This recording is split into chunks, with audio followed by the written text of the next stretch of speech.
সকাল ৮টা। ভূমধ্য সাগরের নীল জলরাশি ভেদ করে সূর্যের আলো যখন সেজারিয়ার বিলাসবহুল ভিলাগুলোতে আছড়ে পড়ছে, তখন ইসরায়েলি ডিফেন্স ফোর্সের রাডার স্ক্রিনে ভেসে ওঠে তিনটি অতি ক্ষুদ্র সিগনেচার। লেবানন সীমান্ত অতিক্রম করে এগুলো দক্ষিণ দিকে ধেয়ে আসছে। আইডিএফের মাল্টিলেয়ার্ড এয়ার ডিফেন্স নেটওয়ার্ক তখন অ্যালার্ট মোডে। কিন্তু এখানে একটি অদ্ভুত নীরবতা ছিল। সাধারণত এই ধরনের থ্রেট ডিটেক্ট হওয়ার সাথে সাথে আয়রন ডোম বা ডেভিড স্লিং সক্রিয় হওয়ার কথা, কিন্তু সেদিন সেজারিয়ার আকাশে সিস্টেমগুলো যেন হঠাৎ অন্ধ হয়ে গিয়েছিল।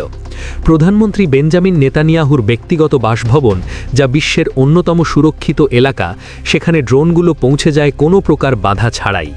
আকাশপথে কোনো সাইরেন বাজেনি, কোনো ইন্টারসেপ্টর মিসাইল গর্জে ওঠেনি। এটি কি কেবল একটি ড্রোন হামলা ছিল, নাকি ইসরায়েলি সাইবার সুরক্ষার কফিনে শেষ পেরেক? কিভাবে সম্ভব হলো এই ইম্পসিবল ব্রিচ? প্রতিরক্ষা বিশ্লেষকদের মতে ইরান সমর্থিত হিজবুল্লার এই হামলায় ব্যবহৃত ড্রোনটি কোনো সাধারণ সুইসাইড ড্রোন ছিল না। এটি ছিল একটি ইলেকট্রনিক কাউন্টার মেজার সুসজ্জিত ইউনিট। আমাদের ইন্টেলিজেন্স সাজেস্ট করছে যে ড্রোনটি হয়তো এমন একটি ফ্রিকোয়েন্সি হপিং টেকনোলজি ব্যবহার করেছিল, যা ইসরায়েলি আয়রন ডোম কন্ট্রোল সেন্টারের রাডার সিগন্যালকে লুপের মধ্যে ফেলে দিয়েছিল। ইহুদি রাষ্ট্রের প্রাইড আয়রন ডোমকে মূলত স্পুফিং বা সিগন্যাল জ্যামিংয়ের মাধ্যমে অকেজো করে দেওয়া হয়েছিল।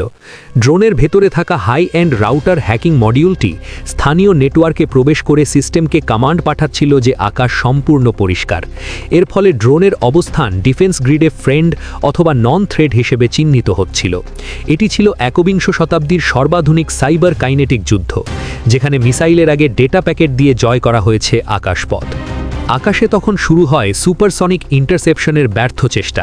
তিনটি ড্রোনের মধ্যে দুটিকে হাইফাতে ধ্বংস করা সম্ভব হলেও তৃতীয় ড্রোনটি তার অটোনোমাস ন্যাভিগেশন সিস্টেম ব্যবহার করে নিচু উচ্চতায় উড়তে থাকে। এটি রাডার সিগন্যালকে ফাঁকি দিতে পাহাড়ের আড়াল ব্যবহার করছিল। মুহূর্তের মধ্যে ড্রোনটি নেতানিয়াহুর বাসভবনের একদম কাছে পৌঁছে যায়। গ্রাউন্ড গার্ডরা যখন ড্রোনটি খালি চোখে দেখতে পায়, তখন অনেক দেরি হয়ে গেছে। ড্রোনের অগ্রভাগে থাকা হাই এক্সপ্লোসিভ ওয়ারহেডটি সরাসরি ভবনের কাঠামোর একটি নির্দিষ্ট অংশে আঘাত হানে। প্রচণ্ড বিস্ফোরণে কেঁপে ওঠে সেজারিয়া। এটি কোনো র্যান্ডাম হামলা ছিল না, এটি ছিল একটি সার্জিক্যাল স্ট্রাইক।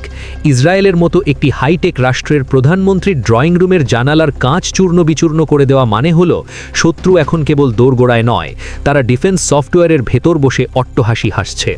এই একক ড্রোন হামলাটি মধ্যপ্রাচ্যের ভূরাজনীতিকে এক ধাক্কায় কয়েক দশক পেছনে ঠেলে দিয়েছে। ইসরায়েলের অপরাজেয় ইমেজে যে ফাটল ধরেছে, তার ফলশ্রুতি হবে অত্যন্ত ভয়াবহ। তেল আবিবের ওয়ার রুমে এখন ডিকন 2 লেভেলের উত্তেজনা। মোসাদ এবং আইডিএফের শীর্ষ কর্মকর্তারা এখন নিশ্চিত যে ইরানের আইআরজিসি সরাসরি এই হ্যাকিং এবং ন্যাভিগেশনাল গাইডেন্সে জড়িত। যদি একটি ড্রোন প্রধানমন্ত্রীর বেডরুম পর্যন্ত পৌঁছাতে পারে, তবে পারমাণবিক স্থাপনাগুলো কি নিরাপদ? বিশ্ব এখন দুই ভাগে বিভক্ত। ওয়াশিংটন থেকে কড়া হুঁশিয়ারি আসছে, অন্যদিকে তেহরান এই অপারেশনকে দেখছে তাদের প্রযুক্তির শ্রেষ্ঠত্ব হিসেবে।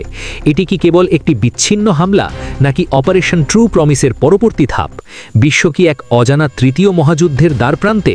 ইসরায়েলি পাল্টা জবাব কেবল সময়ের ব্যাপার, আর সেই প্রতিশোধের আগুন পুরো মধ্যপ্রাচ্য